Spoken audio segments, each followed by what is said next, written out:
buenas noches a todos y a todas, y la verdad que un gusto comenzar a horario, porque ya tenemos bastante presencia. Es la primera actividad presencial que hacemos pública desde la pandemia. Así que, hola, es para festejar, para estar contentos. Y también estamos contentos desde Mérez, Chafta, Innovación, de hacer una actividad con Plural High, justamente. La primera actividad presencial en conjunto con Plural High. Yo también, en lo personal, estoy muy contenta de hacer una actividad con Plural High porque venimos trabajando juntos hace muchos años. Hemos trabajado desde el 2011, desde que se creó Plural High, y trabajamos en todas las campañas electorales en la AMIA, cuando nos presentamos y cuando no nos presentamos. Fuimos siempre solidarios. En DAIA a veces coincidimos, a veces no, pero siempre con mucho respeto y colaboración. Y en la OLSA lo mismo. Así que para nosotros es un gusto recibirlos, es un gusto hacer esta actividad presencial en esta casa. Gracias a Alex por toda la preparación, toda la colaboración, y quiero agradecer a cada uno de Mérez, de Chafta, de Innovación y de Plural High por la dedicación. Y un agradecimiento muy especial a Federico Glustein, que hoy no puede estar por un tema laboral, pero fue el iniciador y el que tuvo la idea y la motorizó y la trabajamos todos juntos.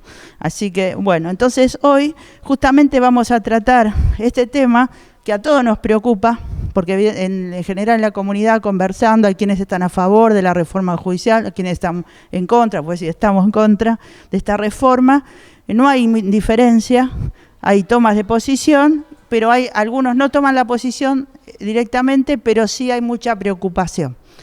Entonces, y eso se ve en que en todos estos días hay muchas actividades en distintas instituciones sobre esta temática, con gente que está a favor, con gente que está en contra, o brindando posiciones o directamente una posición de análisis, digamos, ¿no? Que también es lo que vamos a hacer hoy, una posición, analizar el problema, cómo se da, y lo que estamos viendo en los últimos días, lo que estamos viendo, y por eso hablamos de las movilizaciones populares en esta actividad, es que la sociedad civil israelí se está movilizando, se moviliza muchísimo en relación a la cantidad de población, se está movilizando en defensa de la democracia y más allá de los distintos partidos políticos, y con una activación muy fuerte justamente de la sociedad civil que está empujando a la dirigencia política con representación parlamentaria o no, a oponerse y a buscar alternativas. El presidente de Israel, que tiene un papel más protocolar, pero como jefe de Estado que intenta mediar, también se ha pronunciado, es decir, y también hay presiones internacionales, como se vio también la activación de las comunidades judías de Italia y de Alemania ante las visitas del primer ministro.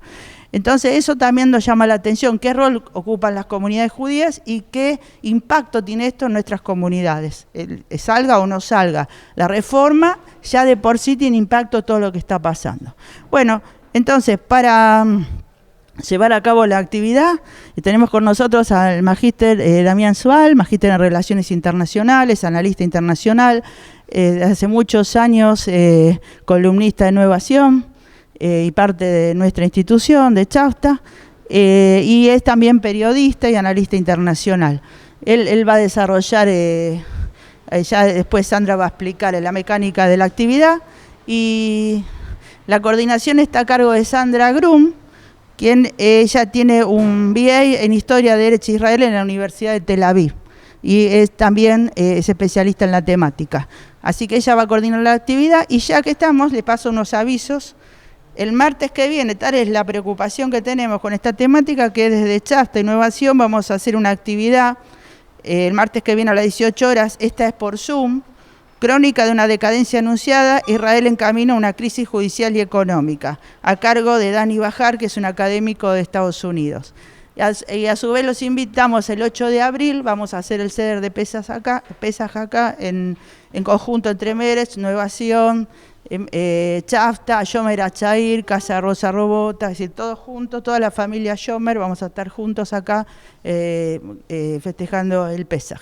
Así que bueno, los dejo con Sandra. Muchas gracias. Bueno, bienvenidos y bienvenidas todos. Hoy nos reunimos acá para hablar sobre lo que es la realidad y la actualidad del Estado de Israel. El Estado de Israel, que es de una mirada histórica, es la construcción más grande del pueblo judío, una construcción que tiene solo 75 años, pero sin embargo es una reconstrucción de una identidad nacional que se sostuvo 1900 años de una manera extraordinaria sin un territorio. A lo largo de estos 75 años de existencia del Estado de Israel, hubo muchas situaciones de crisis sociales. Nosotros, para nombrar algunas, podemos pensar desde un comienzo, desde la propia creación, la situación en la llegada de los sobrevivientes de la Shoah y la recepción de aquellos que venían de los países árabes y cómo se fueron juntando y la crisis que fueron creando y algunos pensando que eran tratados como ciudadanos de segunda o de primera. Podemos pensar también en lo que es o lo que fue la guerra del Líbano, la primera guerra del Líbano, donde creó también un movimiento, una movilización social, la primera vez que se planteaba si esa guerra era una guerra necesaria o no, y que lamentablemente las manifestaciones terminaron con un manifestante muerto en manos de una persona que pensaba en contra de él. Podemos tomar, por supuesto, la época de los tratados de Oslo, 1993, y toda la crisis social que trajo, primero a partir de aquellos que estaban en contra de los tratados de paz y que lamentablemente también terminaron con el asesinato de un primer ministro en manos de un extremista. Y por último, nombrar todos los procesos de desconexión, ya sea el hecho de la salida de Sinaí, y de la desconexión de Gaza, que trajeron también grandes manifestaciones sociales en contra de las políticas que se tomaban en ese momento a nivel de gobierno.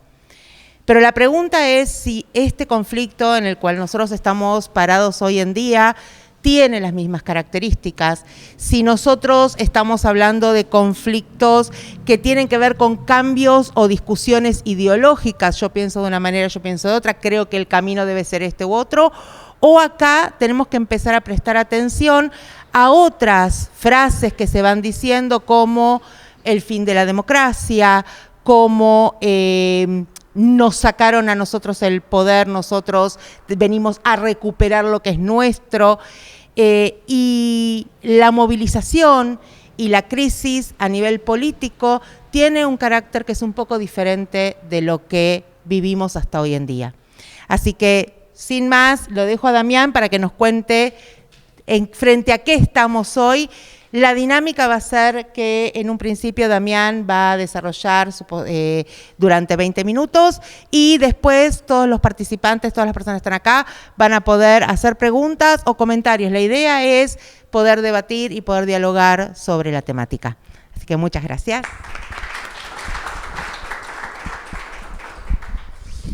Bueno, buenas tardes a todos, a todas. Gracias Sandra, gracias Susana. Gracias a SAFT, a Meretz, a Plural High, a Nueva Sion por la convocatoria. Para mí es un gusto. Voy a hablar de un tema, o vamos a hablar de un tema de absoluta actualidad. Eso quiero que quede bien claro porque mientras nosotros estamos hablando acá, esta situación sigue su dinámica. Israel está hace por lo menos, y me quedo corto, un mes envuelto en esta disputa a través de la reforma judicial. Yo como organicé mi charla, traje muchos papeles, pero organicé mi charla en darle primero un contexto político para marcar quiénes son para mí los personajes clave de esta historia. Después hablar un poco de la reforma en sí. Después de las razones de por qué esta reforma ahora. Y después algunas consecuencias que está teniendo. Obviamente todo va a ser, no sé si muy profundo, porque tengo poco tiempo. Y además porque también sería muy aburrido. Así que me parece que después lo más enriquecedor va a venir con el intercambio y con el diálogo. Bueno, contexto político en Israel. Lo primero que tengo para decir que en los últimos 15 años la política israelí gira en torno a una sola figura, que es Bibi Netanyahu, ¿no? Bibi Netanyahu ocupa el centro político, todo gira en torno a su figura. Ha sido primer ministro del año 2009 hasta el 2021, siendo el primer ministro que más tiempo estuvo en el cargo en la historia de Israel.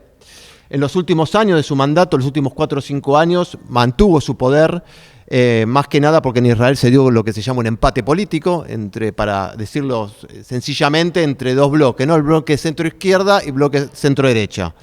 No es muy apropiado los términos que estoy usando, pero bueno, para entender que en ninguna de las, creo que hubo 4 elecciones en 5 años, en ninguna de ellas se pudo formar una coalición de gobierno. Entonces Bibi, al ser el primer ministro, quedó en el cargo, siempre con con una capacidad y una cintura política y con un deseo de estar en el poder, creo yo, inigualable, ¿no? Solamente comparable con los grandes líderes de la historia en ese sentido, ¿no? Una vocación por el poder. Hasta que en el 2021, luego de unas elecciones, se arma lo que se llamó una coalición imposible, ¿no? Con un único objetivo, o como principal objetivo, sacar justamente a Bibi Netanyahu del poder y tratar de correrlo de la escena política israelí, ¿no? Todo un desafío. Logran armar esa coalición imposible, que en resumen iba desde la derecha representante de los colonos hasta un partido árabe por primera vez en la historia del Estado de Israel formando gobierno, ¿no? Forman esa coalición y lo corren a Bibi y lo ponen como jefe de la oposición. Bibi envuelto en acusaciones judiciales muy severas, en juicios, en 3 juicios muy graves contra él. Parecía que su figura se iba apagando, parecía que finalmente la política israelí encontró un atajo para correrlo de la escena, y esa coalición duró 1 año, ¿no?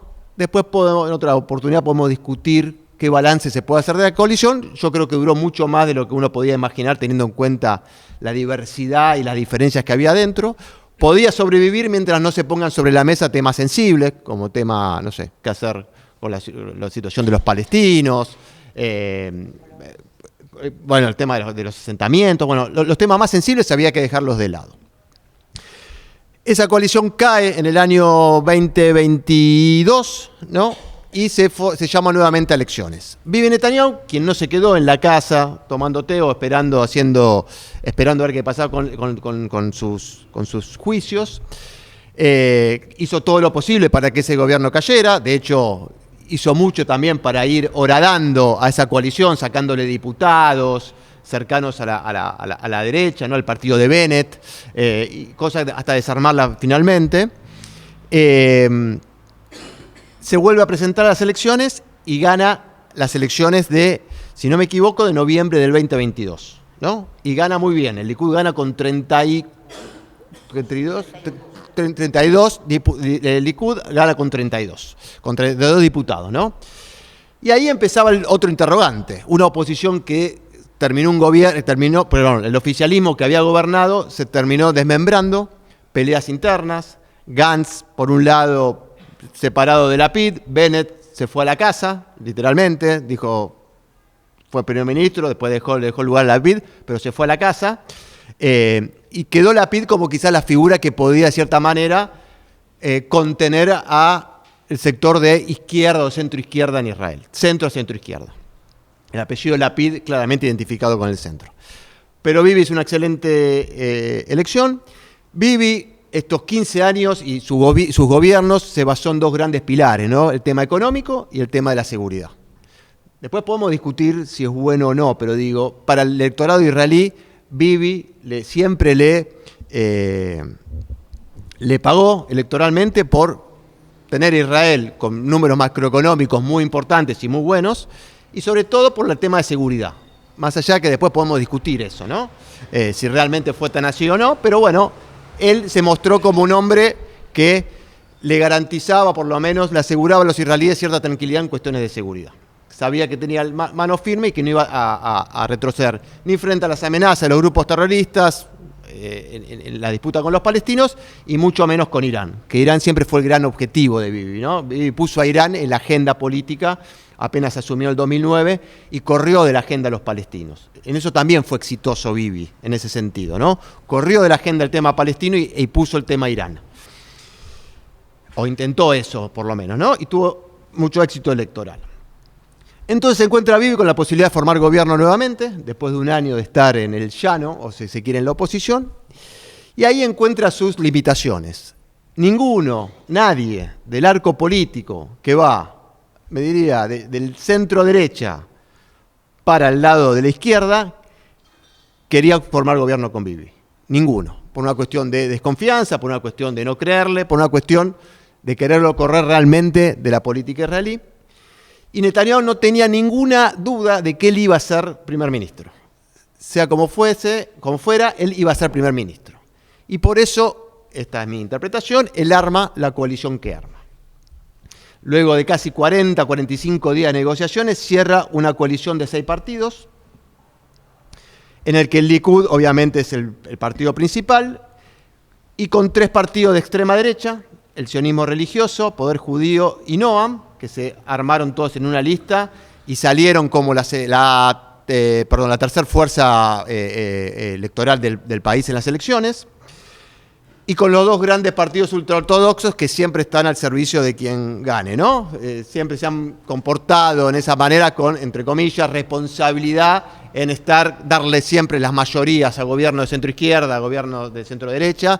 Siempre han jugado sus intereses, siempre han jugado el juego de la coalición parlamentario, de dame, yo te doy los votos para esto, vos me das el presupuesto para mis escuelas, para lo que yo necesite y demás. Entonces, armó ese gabinete una coalición de 64, una mayoría de 64 sobre 120, no muy amplia, pero bastante importante, teniendo en cuenta que Israel, de nuevo, venía de 5 años de un empate político que le impedía formar gobierno.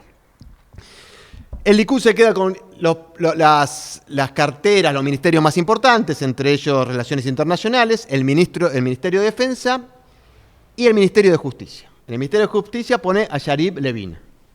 Ya tenemos a Bibi, tenemos a Yariv Levin, acuérdense de este nombre, ahora volvemos a él. A los partidos de ultraderecha le da un poder inédito porque los necesitaba. De nuevo, Bibi no podía hacer nada sin ellos. Es decir, para él no podía hacer nada. No podía formar gobierno sin ellos.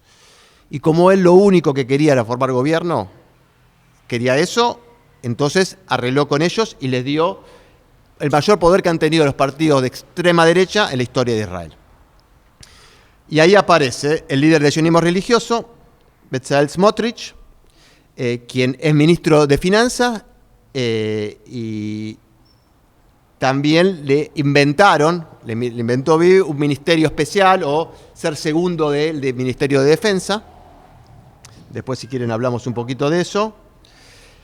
En lo que le da prerrogativas para actuar en Cisjordania, en los asuntos de Cisjordania. Un poder muy importante para actuar ahí. El tema palestino vuelve a estar muy presente en todo esto, ¿no? Y hace un pacto con Ben-Gvir, ¿no? Líder de Poder Judío, que queda al frente de la seguridad nacional de Israel. Ben-Gvir es un personaje claramente con un discurso absolutamente antiárabe, por decirlo suavemente, que tenía en su casa, por ejemplo, o hasta un par de años, un póster de Goldstein, Baruch Goldstein, el médico que asesinó a alrededor de 20 o 25 musulmanes mientras estaban rezando en el año 94. Bueno, con ese perfil, ¿no? Conocido por todo el mundo. Y Avi Maoz también lo incorpora al gabinete, que es el líder de un partido abiertamente homofóbico, ¿no? Lo dice abiertamente. Y acá me detengo con estos personajes que explican lo que está viviendo hoy Israel, me parece a mí, ¿no? El primero que lo explica es Bibi Netanyahu, claramente porque él, con tal de estar en el poder, parece no tener ningún tipo de límites e hizo promesas electorales y promesas de coalición que las está cumpliendo, ¿no? Tengo que decir eso. Primero se la hizo a Yariv Levin. Yariv Levin es un dirigente del Likud histórico que hace 20 años quiere hacer lo que está haciendo ahora. Es decir, Levin avisó, no Kevin, Levin avisó que él iba a hacer esto. Y le dijo a Bibi, se cuenta que le dijo, mirá Bibi, que si yo entro, no me nombres porque si yo entro voy para esto. Bueno, no, entró. Smotrich, con un poder inédito en Cisjordania, y Ben-Gvir dentro de la seguridad nacional, es decir, el jefe de la policía, ¿no? Control sobre la policía. Smotrich también de economía. Y de economía también, sí, perfecto. Muy bien. En este contexto, muchos analistas esperaban que este gobierno iba a ir claramente a intentar marcar agenda, a aprovechar su momento y a poner sobre la mesa lo que querían hacer. Lo que yo creo que nadie esperaba que lo hicieran tan rápido y que le imprimieran una velocidad como le han impuesto a esta reforma. Y fue así como hace un mes, un poco más, ahora me perdí un poquito con los números. A ver, quiero decir algo más. O sea, Bibi tenía, la única alternativa a formar gobierno era esta. Y además él tiene sus causas judiciales. O sea, cuando él acepta formar este gobierno, acepta esta reforma judicial, también creo yo por esto, ¿no? Claramente. Hay un interés personal de él en que en el medio de este marasmo, este lío gigante que se armó, Bibi Netanyahu saque provecho de su situación personal. Muy bien. Entonces, como les dije, Yariv Levin va adelante y presenta su reforma. ¿De qué se trata su reforma? Yo acá no quiero entrar mucho, no sé hasta dónde me voy a meter porque no vamos a estar todo el día o toda la noche. Pero lo primero que voy a decir sobre esto es que Israel no tiene constitución. Cuando se nace el Estado en el 48, quienes se juntan para establecer el Estado de Israel le piden a la primera Knesset, si se quiere, que tienen que llamar una constituyente y armar una constitución, ¿no? Está establecido. No lo hacen, pasa el tiempo, y Ben Gurión en ese momento, cuando ve que esto estaba muy trabado, también por situaciones seguramente ideológicas y de empate o de situaciones muy difíciles de resolver, armar una constitución, me imagino, no debe ser fácil, sobre todo en ese contexto, y empiezan a surgir lo que se llaman las leyes básicas de Israel, ¿no? Leyes que la Knesset establece y que se transforman en la estructura jurídica del Estado.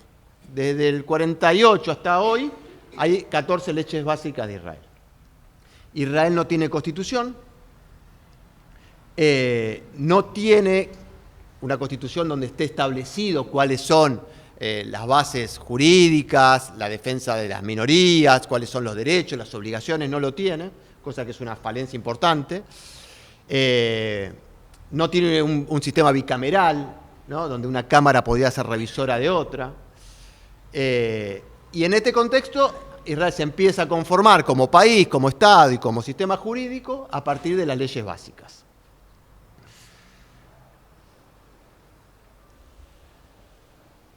Así transcurren alrededor de 4 décadas en este sentido.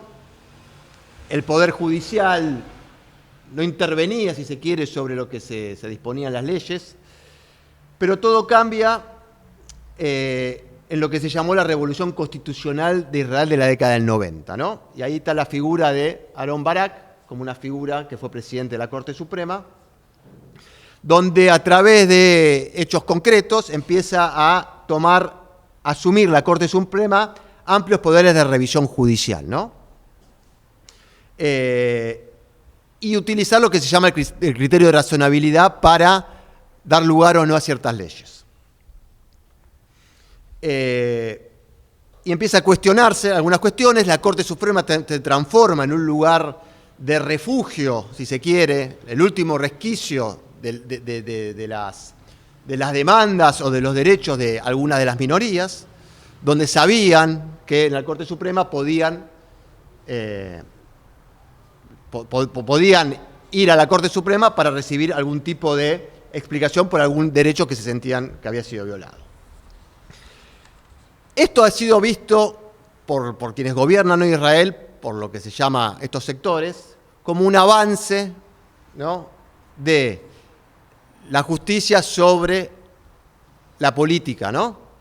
Poniendo un argumento muy conocido que es: a la política la gente lo elige, a la justicia no lo vota nadie. Es un argumento, me parece, bastante conocido.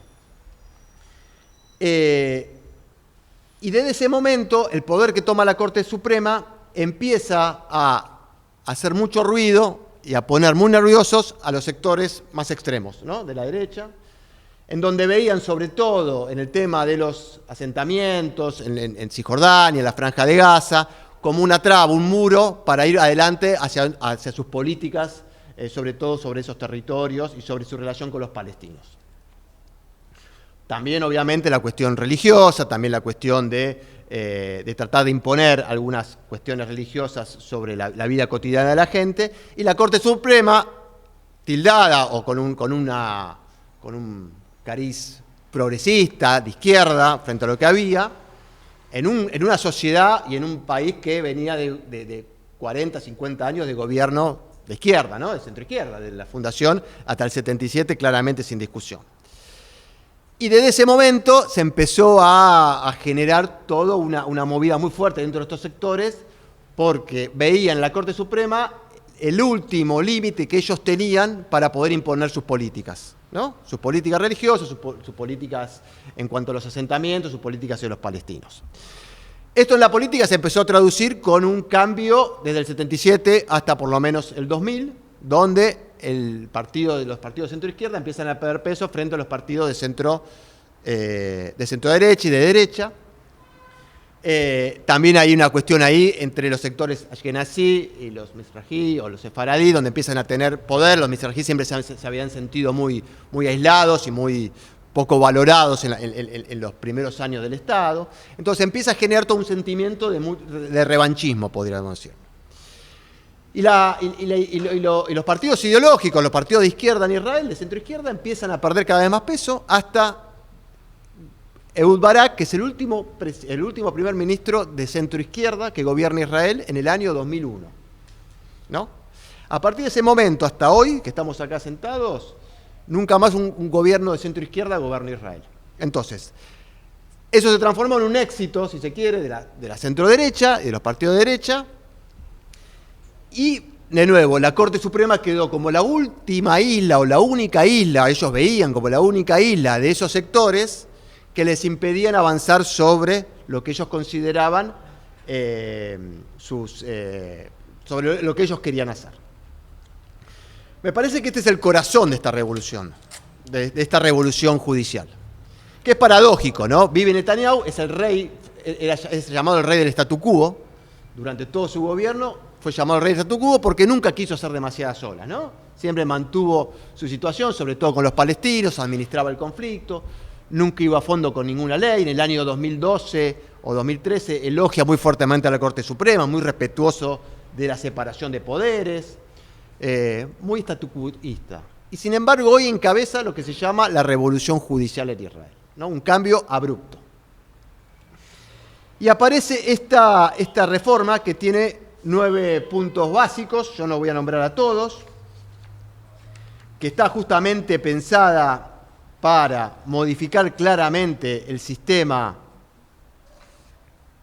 los principios básicos del sistema democrático, claramente, los principios básicos fundacionales del Estado de Israel, está claramente para cambiarlos.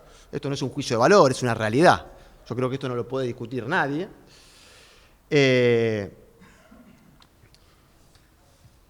Y arma Levin lo tenía armado, presenta un entramado jurídico y lo pone a consideración de la Knesset rápidamente. Lo va haciendo por partes. Los puntos más importantes, después si quieren detallamos algunos, pero la famosa cláusula de anulación. Esto tiene que ver con las leyes regulares, que hoy la Corte Suprema es capaz de voltear una ley del Parlamento. Hoy tiene esa capacidad de hacerlo, porque considera que va en contra de alguna ley básica o va en contra de la Declaración de Independencia del Estado de Israel, ¿no? Entonces ahora lo que se le quiere dar poder al Parlamento para que con 61 votos, es decir, una mayoría simple, pueda anular ese veto de la Corte Suprema. ¿Se entiende? Van también sobre las leyes fundamentales, estas leyes básicas, las 14 leyes básicas. Hoy la Corte puede anular una ley básica, justamente también que vaya en contra de la Declaración de Independencia y de los derechos básicos de los ciudadanos o que afecta a alguna minoría. Lo que no quiere hacer entonces lo que quiere este gobierno es que esto no lo pueda hacer más. ¿Por qué? Porque quiere transformar, por ejemplo, esta ley en una ley básica. Si transforma esta ley en una ley básica y el Supremo no puede modificarla, la ley básica queda establecida. Tan sencillo y simple, y hasta diría tan brutal como eso, ¿no? Tan directo. Acá nadie puede acusar a este gobierno de dar vueltas, ¿eh? Digo, no, nadie de algún atajo judicial o de buscar caminos por afuera. Digo, lo dicen y lo hacen abiertamente. Otro aspecto bastante polémico, la composición del consejo que elige a los jueces, el Comité de Selección Judicial, Justamente hoy, ayer a la noche, Bibi Netanyahu mostró cierta propensión a suavizar eso. Ahí eso está conformado hasta el día de hoy por nueve miembros. Yo acá tengo la división de cómo está establecido. 3 jueces de la Corte Suprema, dos personas del Colegio de Abogados de Israel, 2 diputados de la Knesset y 2 ministros de gobierno. El plan original era pasarlo a 11, sacar a los 2 abogados, poner 2 políticos más. Todos estos cálculos daban para que el gobierno de turno, que en este caso es el gobierno de Bibi Netanyahu, esta coalición, tuviera una mayoría, si no me equivoco, de 7 a 5, y podía cambiar todos los jueces que querría. Lo que hizo Bibi ahora, dijo, bueno, hagamos una composición diferente y que la mayoría quede en 6-5 y que solamente cada Knesset o cada mandato hablo a cada gobierno, pueda modificar solamente 2 jueces. O sea, si para modificar más jueces tendés que esperar otra elección, otra conformación de la Cámara, eventualmente otra elección. Ese es un poquito a donde está jugando Bibi ahora. Después hablamos de por qué llega a ese punto, pero eso es lo que está ofreciendo ahora. Pero no quiero confundirlos, y no me quiero confundir yo, que también lo puedo hacer, ¿no? Los jueces en Israel no son vitalicios, ¿no? A los 70 años se tienen que ir, ¿no? Se jubilan y se van. O sea, ahí entra un juego de mucho reemplazo y tiene mucho peso a quién nombrás, ¿no? Porque encima, dentro del comité de selección, hay 3 jueces de la Corte, el presidente, el vicepresidente y uno más. Entonces, puede llegar un momento que todo el perfil, si hay una seguidilla de gobierno de ciertas características, estoy medio cuidadoso hoy, ¿no? Pero digo, de cierta tendencia ideológica, es muy probable que se perpetúe una corte, bueno, se perpetúe no porque a los 70 digo, pero por muchos años Israel esté gobernada, una corte suprema con un perfil,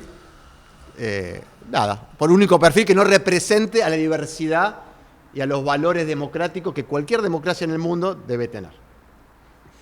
¿Se entiende por ahora esto? Sí, bueno, yo sigo, estoy medio desprolijo, pero vamos a seguirlo.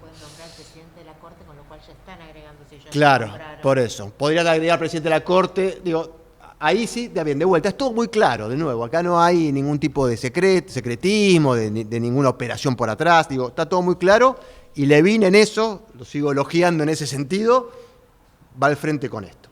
Después tienen otra cuestión que también está en observación, se va a presentar, que es quitar a la Corte Suprema una de las herramientas que usan bastante frente al gobierno, que es el principio de razonabilidad. Es un principio bastante discutido en términos jurídicos en muchas partes del mundo. El principio de razonabilidad, a ver si lo es, la Corte interpreta cuando hay una ley o un nombramiento, puede interpretar que ese nombramiento de un funcionario, porque lo que duele acá es esto, más que nada. A la coalición lo que le duele es eso, sobre todo por el caso de Deri, ¿no? Le duele eso. Entonces, que interprete que no es razonable que el primer ministro esté nombrando como un ministro del país a una persona que está condenada a prisión o que tiene antecedentes que no corresponden con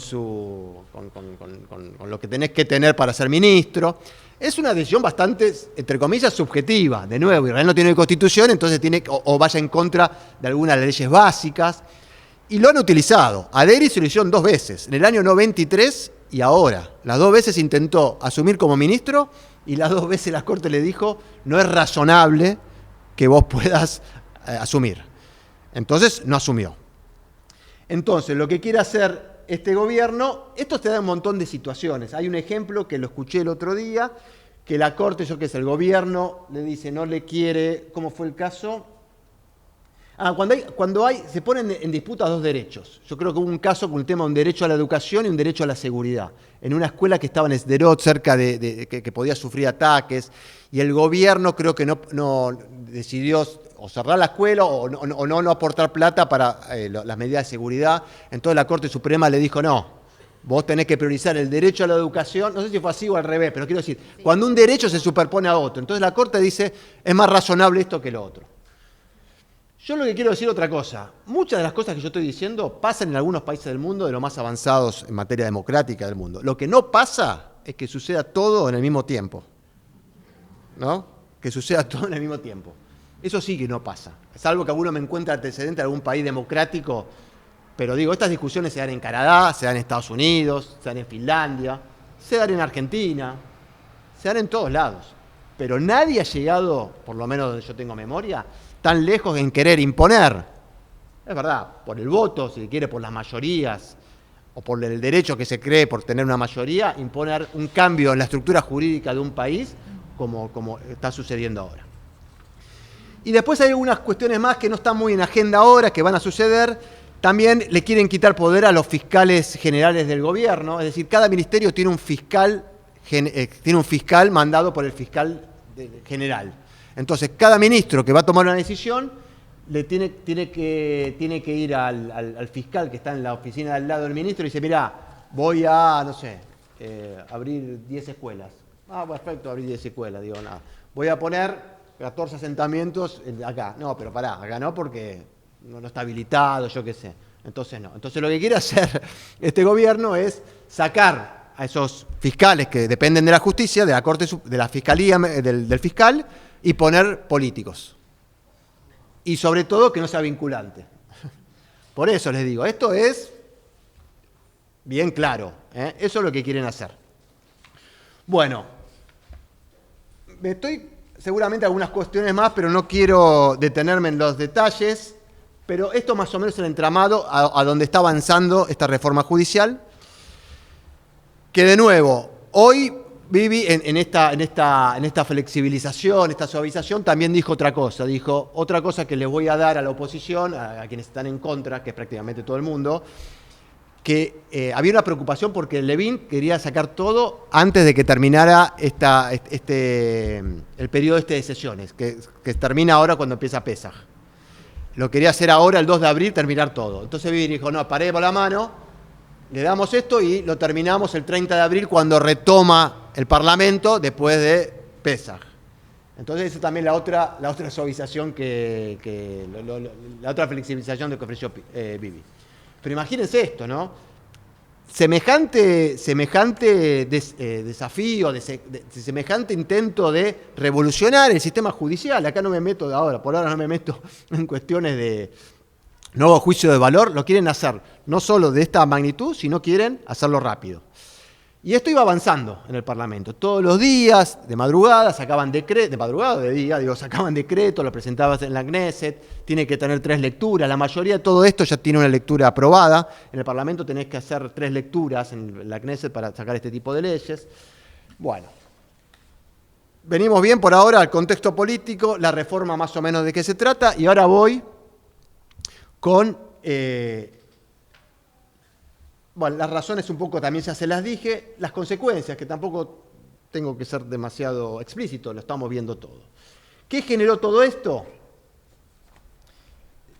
Les pido un minuto que me organice un poquito. Lo que generó claramente es lo que ustedes vieron. Manifestaciones desde hace por lo menos más de 10 semanas en las calles de Israel.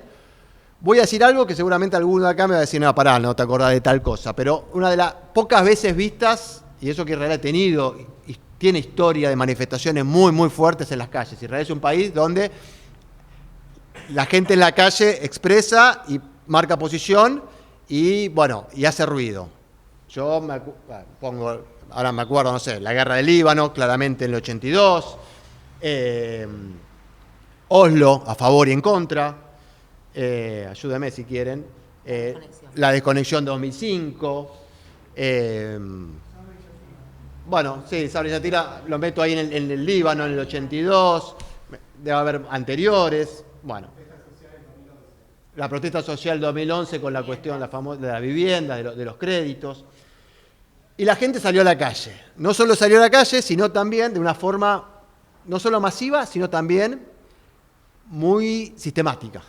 Todos los sábados y días de semana, mucha gente en la calle de Israel, donde hay sectores claramente de izquierda, de centroizquierda, de centro, de derecha, muchos que votaron a Bibi Netanyahu en contra de esta reforma, o por lo menos en contra de la forma que se quiere implementar esta reforma. Después, ¿qué sucedió? Una fenomenal reacción internacional frente a esto, sobre todo del socio principal de Israel, que más que nada es socio principal de Israel justamente porque comparten, entre comillas, estos valores democráticos. La mala suerte de Bibi, que hoy en el gobierno de Estados Unidos está Biden, y hoy la relación entre Israel y Estados Unidos debe ser peor todavía que la que, no sé si peor, no sé mucho, que la que tuvo el mismo Bibi con Obama, el otro demócrata, en el año 2015. Pero quiero decir, una fenomenal campaña de presión política de Israel, no solo con la reforma judicial, esto es previo a la reforma judicial, sobre todo primero los nombramientos de estos personajes. Estados Unidos se lo hizo saber, le demoró la visa, por ejemplo, a Smotrich, que tenía que ir a una conferencia en Israel, le advirtió a Netanyahu que sus ministros, ministros de gobierno de Estados Unidos y representantes de Estados Unidos no se iban a reunir con algunos de los ministros por considerar sus posiciones racistas, discriminatorias, como ustedes quieran llamarlo. Lo han hecho explícito, lo han dejado trascender. Y la reforma judicial fue la frutilla del postre de todo eso, ¿no? Se habla y se dice que esta flexibilización de Bibi de ayer anoche es producto de una dura conversación que ha tenido con Biden el mismo día, una de las tantas. Y acá uno se empieza a preguntar, bueno, entonces tenemos la calle, tenemos el panorama internacional, ni nombro a los europeos, porque Europa siempre es vista como alguien que siempre salta frente a este tipo de situación, sobre todo en gobiernos de este tipo en Israel. Y me meto también en el círculo rojo, ¿no? El famoso círculo rojo de Israel, ¿no?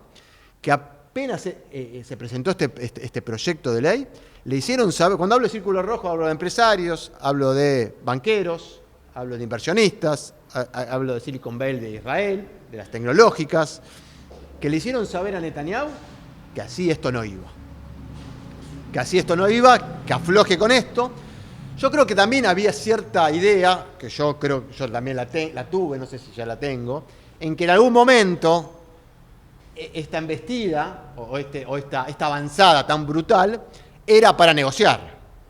Que las locomotoras que venía de frente, la locomotora de la reforma y la locomotora de la antirreforma, la antirreforma creo que esperaba que en algún momento Bibi, con su gran capacidad política, con su gran pragmatismo, con su gran cintura, le iba a decir a los no quiero ser irónico, no, pero le iba a decir a sus socios, muchachos, a mí me encanta la reforma, pero miren que Estados Unidos nos cierra la puerta, tenemos manifestaciones en nuestras casas, 200.000 personas todos los fines de semana, no me dejan ir al aeropuerto, hacen piquetes en el aeropuerto, los bancos se me quieren ir, los inversionistas se me quieren ir. Yo entiendo que vamos por todo, pero aflojemos un poco, busquemos un camino. Yo creo que iban a eso. No estaría sucediendo, por lo menos hasta ahora. El único rasgo de flexibilidad es esto que les acabo de nombrar, que salió ayer anoche, que ya fue rechazado claramente por la oposición, ¿no? Claramente la oposición.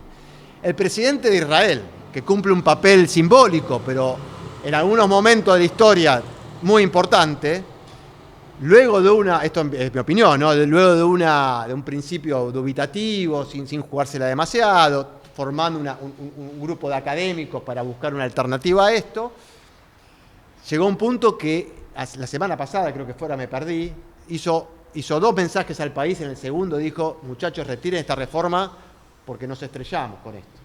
Cuando digo nos estrellamos y lo voy a decir medio brutalmente, pero violencia social, y hay un antecedente muy cercano, que es lo que pasó en mayo del 2021 o 2022, la última de Gaza, ¿cuándo fue? 2021, que fue tanta la tensión, ¿se acuerdan cuando fue la guerra con Hamas y en la franja de Gaza? Se dieron situaciones de violencia entre árabes e israelíes, ¿no? Entre árabes e israelíes judíos. Se dieron, ¿no? O sea, hay un clima caldeado. Y yo no me estoy metiendo en lo que está pasando en Cisjordania, ¿no? En las tensiones cada vez más, la escalada de violencia en Cisjordania, que ni me meto porque si no estaríamos yo encantado, pero podríamos estar hasta mañana hablando de eso, ¿no? Ese también es un contexto muy importante. Porque la primera gran advertencia de Estados Unidos, de los sectores de centro y centroizquierda israelíes, poner a Ben-Gvir y sobre todo a Smotrich para ir avanzando sobre la administración civil de Cisjordania, es por lo menos podría ser interpretado por los palestinos como una provocación, digo, por lo menos, ¿no? Y esto se ha dado con una violencia muy extrema, con atentados donde han muerto israelíes, con el episodio del pueblo Hawara, se llama, el pueblo donde Smotrich también tuvo ahí un rol importante y una declaración que tuvo que pedir perdón, la primera que pidió perdón, la segunda fue ayer, cuando dijo que el pueblo palestino no existía, como ministro de gobierno de Israel lo dice, y con un mapa donde no solo no estaba Cisjordania, sino también Israel aparecía con cierta parte del territorio de Jordania. Es decir, parece si no fuera tan dramático y tan peligroso y tan grave, parecía una comedia de enredos esto, ¿no? Una comedia de enredos en un gobierno que está absolutamente, lo que yo veo, quizás es ingenuo, todos los días empeorando la situación. Y yo creo que está absolutamente conectado la reforma judicial con la situación o con la no resolución de la cuestión de la situación con los palestinos. Y acá hago toda la vuelta y vuelvo al principio, o a lo que dije al principio. La idea de Netanyahu de dejar el lado el tema palestino en el 2009, correrlo de agenda, dejarlo en un segundo plano, le está volviendo como un boomerang, me parece, ¿no? Le está volviendo como un boomerang y le está imponiendo una situación en donde la democracia israelí está en un desafío tremendo, ¿no? Porque, si quieren después lo hablamos más en lo que viene, es muy difícil pensar cómo la democracia israelí sale bien parada de una situación como esta. Y ya no hablo de la reforma, sino sin saber realmente qué hacer con Cisjordania, qué hacer con la Franja de Gaza, con una solución de 2 estados para 2 pueblos, la que ya casi nadie apoya, muchos apoyan, pero nadie que esté en poder de tomar decisiones, cosa que esto es lo personal, esto es una opinión mía, a mí me parece gravísima. Entonces, a mí me cuesta separar la reforma judicial con la situación de lo que está pasando en Cisjordania, ¿no? Y la no digo, ya no digo resolución de la situación con los palestinos, sino por lo menos encauzar ese tema, ¿no? Sentarse en una mesa de negociación, ver qué se puede hacer. Y yo por ahí agregaría sí. El tema de los reservistas. Bueno, todo el grupo del sí, no lo que también en este momento hay grupos reservistas, gente de la Fuerza Aérea, gente de los sistemas de seguridad y de información de Israel, que están diciendo que si esta reforma judicial se lleva adelante, ellos van a dejar de ser voluntarios, por lo tanto, el ejército y todo el sistema de seguridad de Israel se va a ver debilitado. Por lo tanto, cuando Damián habla de lo conflictivo y la dificultad que hay frente a la situación en Gaza o en Cisjordania, los palestinos, y hasta agregaría Irán y Líbano, el hecho de que ellos perciban que todas las fuerzas de seguridad israelí pueden dejar de funcionar o debilitarse frente a esta reforma, también crea más caos. Así es, y para terminar, y después dar lugar a si intercambiamos opiniones y preguntas, y vuelvo con este punto, ¿no? Digo, a mí siempre me aparece, yo he escuchado a analistas políticos israelíes que yo respeto mucho, Alberto Spektorovsky, Katzovitz, que siempre hablan de esta idea, ¿no? De que la ocupación, la democracia y el carácter judío de Israel, los 3 no pueden convivir mucho tiempo. O no pueden convivir, diría yo abiertamente, ¿no? Es incompatible mantener el estado de situación actual con los valores democráticos. Y yo creo que eso lo ven quienes hoy impulsan la reforma judicial. Porque necesitan cambiar eso para poder actuar libremente e ir por sus objetivos, ¿no? Que ir por sus objetivos. Y ahora sí, para terminar, seguramente se están preguntando qué puede pasar de todo esto. A mí realmente ya no tengo mucha respuesta frente a esto, porque en una charla que di hace un par de semanas dije más o menos esto que dije hace un rato, que yo creo que hay un punto de conexión. Lo que yo no me imagino es cómo esto puede seguir puede aprobarse en la Knesset, porque tienen los votos para hacerlo, eso también hay que decirlo, y cómo esto se puede aplicar. ¿Qué es lo que puede pasar? Que la Corte Suprema desoiga, de hecho, como ya dijo Sandra, algunos estamentos del área de seguridad lo están haciendo, pero digo, que la Corte Suprema avale o desoiga las dos cosas. Por un lado, que lo avale, porque diga, bueno, en definitiva, lo hicieron por los carriles institucionales, y como yo siempre respeto el orden jurídico, avalo esto. Y la otra es desoírlo y decirle, no, muchachos, esto es todo irrazonable. Bueno, la verdad no me pregunten ahí cuál podría ser la situación. Yo sigo esperando, quizás ingenuamente, que esto en algún punto, estas dos locomotoras que vienen de frente, alguien o los dos, no digo que aprieten el freno, pero por lo menos traten de desviar a alguno de los dos y que esto se acomode un poco. Yo creo que Israel va a salir peor parado de todo esto cuando todo esto termine. Después hay que ver el grado en que eso va a dañar la democracia israelí, si la vamos a poder seguir llamando democracia. Y acá me meto en otro debate que no me voy a meter, y yo creo que esto impacta muchísimo, muchísimo, en todas las comunidades judías del mundo, en todos los judíos del mundo. Lo estamos viendo, digo, se ve, ahora se ve mucho en las comunidades organizadas de Estados Unidos, porque esto después va a afectar también, creo que vos, Sandra, lo dijiste, no me acuerdo, digo, esto también es una muestra, es una demostración de poder hasta dónde pueden avanzar. También se habla de reformas en la ley del retorno, y esto sí afecta claramente a las comunidades judías, sobre todo de Estados Unidos, liberales.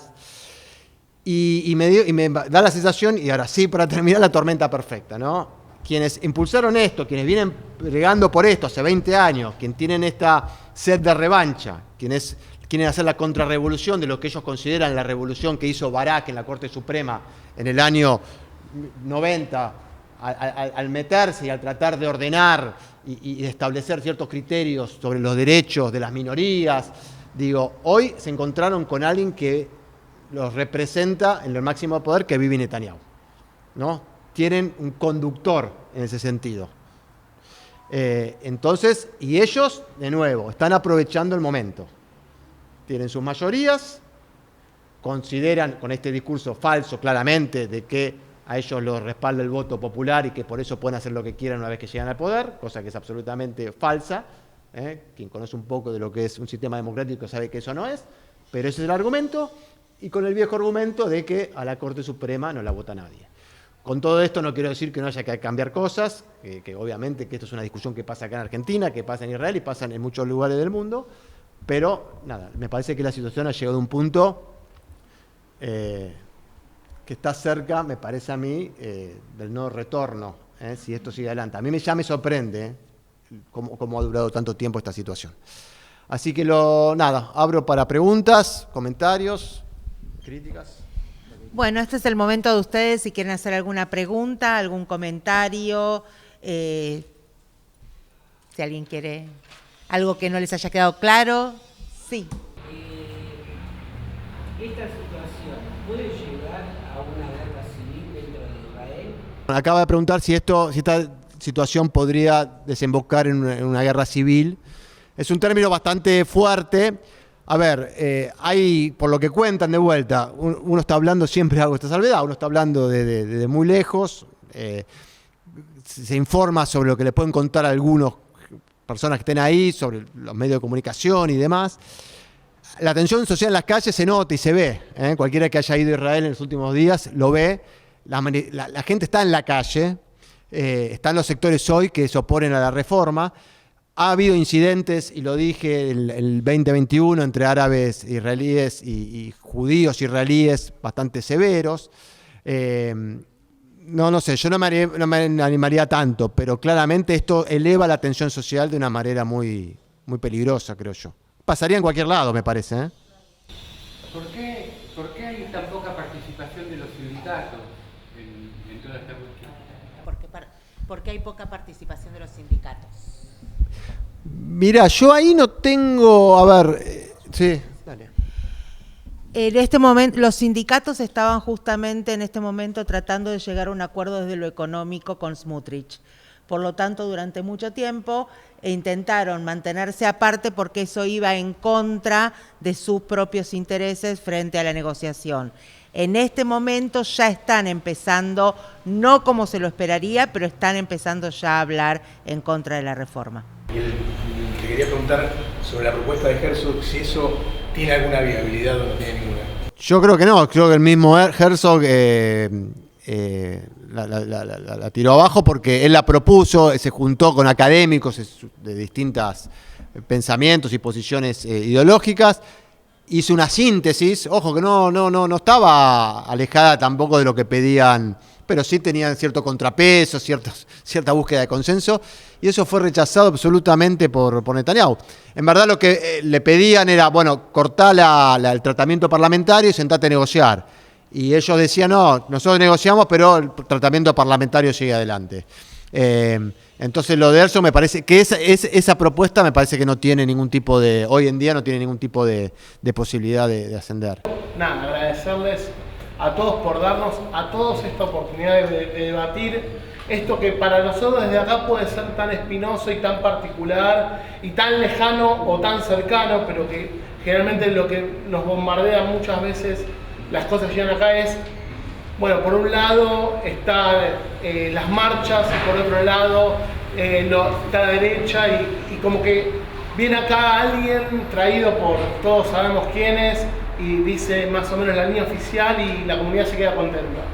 Y creo que hemos ido un paso mucho más allá, hemos abierto un debate muchísimo más importante que va más allá de la reforma judicial, que va más allá de las movilizaciones, que va más allá de democracia también, que tiene que ver con el propio Estado de Israel.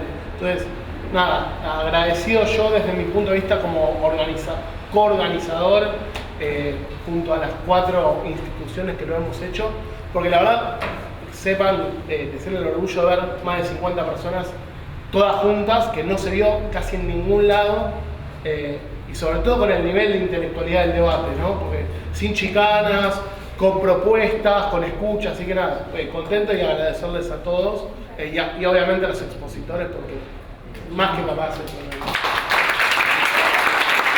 Primero sí, creo que hacen falta estos debates dentro de la comunidad, sobre todo este tema que hablamos acá, la posición, digamos, de las voces de la diáspora como muy importante y creo, digamos, personalmente que va a avanzar, todas las propuestas de leyes van a avanzar, tal vez con algún tipo de ajuste o como se le llama ahora en Israel, ablandarla a la propuesta, pero ese ablande va a ser solamente unilateral.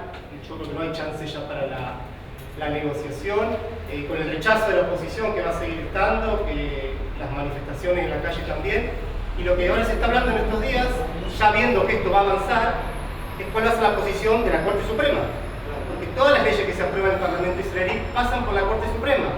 En la Corte Suprema, lo que decían ustedes antes, que no hay estos dispositivos de control. Una ley que aprueba la Knesset siempre pasa a la Corte Suprema y la Corte Suprema es la que dice si son constitucionales o inconstitucionales, si están violando una garantía o vasallando un derecho. Entonces se le da el ok de la Corte Suprema o no. Con esta ley en definitiva va a pasar lo mismo. Entonces esa es la discusión que había hoy. Preguntaban antes si algún diputado del Likud, bueno, salió Nir Barkat. Nir Barkat fue muchos años intendente de Jerusalén, hoy miembro del Likud, salió muy bien posicionado en las primaries, digamos, en las primarias del Likud, y salió diciendo que si la Corte Suprema llega a bajar esto, digamos, llega a declarar inconstitucional, hay que acatar eso. Cuando todo el resto del Likud dice que no. Que mejor que la Corte no diga eso porque nosotros no vamos a acatar lo que diga creo que la discusión ahora va a estar por ahí, muy complejo, digamos, y también claro, al final había quién acata y quién no, digo eso. Por un lado una aclaración, si bien se habló incluso acá del patio, o de que sacamos más votos, el bloque anti-Bibi, no era el bloque de izquierda que sacó más votos y Meretz no alcanzó el piso de 325, digamos. En realidad, si sumamos los partidos de esa coalición atípica que gobernó un año en mi país, muchos partidos de esos son de derecha. O sea que si no estaría Bibi al frente del Likud, hubiera tranquilamente formado una coalición de Estado de derecha del 60% sin problemas, sin los extremos, como decíamos. Esa es la realidad hoy, no es la realidad de la centro-izquierda. Por otro lado, no es un problema que es una sola cámara. ¿Por qué? Porque hay que ver si es necesario llenar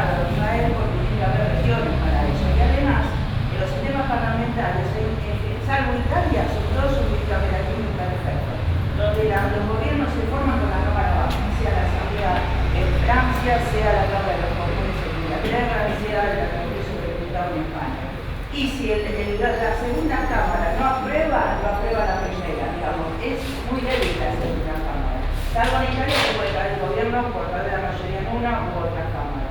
Y en Israel eso se suplanta cuando hay una unicameralidad con la triple lectura. A veces no, a veces tres. En Ciudad de Buenos Aires tenemos una sola cámara y también hay un proyecto que tiene dos lecturas, tres lecturas. Y también cuando tienen envergadura los proyectos requieren una mayoría especial. O de los presentes, o de los miembros de la Cámara, como pasa acá para los electorales o impuestos, que tiene que ser una mayoría de integrantes, no de los presentes, y también mayorías especiales, cosa que no se está requiriendo ahora. Y además la Corte Suprema de Argentina también es el poder constitucional, porque se puede apelar a la Corte como control, y en los países parlamentarios tienen una Corte Constitucional, que tranquilamente es reemplazada por la Suprema Corte de Israel.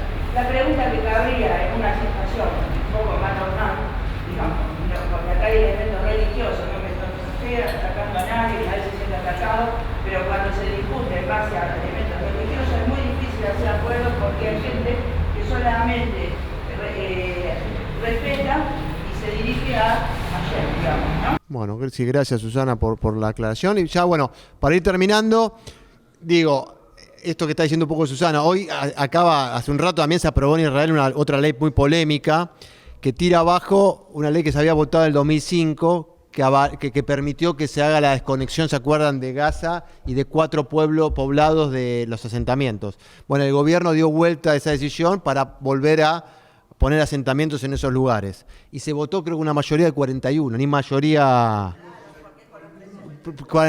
mayoría de los presentes. Digo, esta es la próxima polémica que seguramente mañana va a estar. Ya Estados Unidos dice está violando un acuerdo que había hecho Sharon con Bush en su momento, así que digo por eso, la agenda va corriendo. Bueno, agradecerle a todos que hayan venido y bueno, le dejo con Sandra que gracias. Muchas gracias a todos. Esperamos en la próxima tener un diálogo con mejores noticias.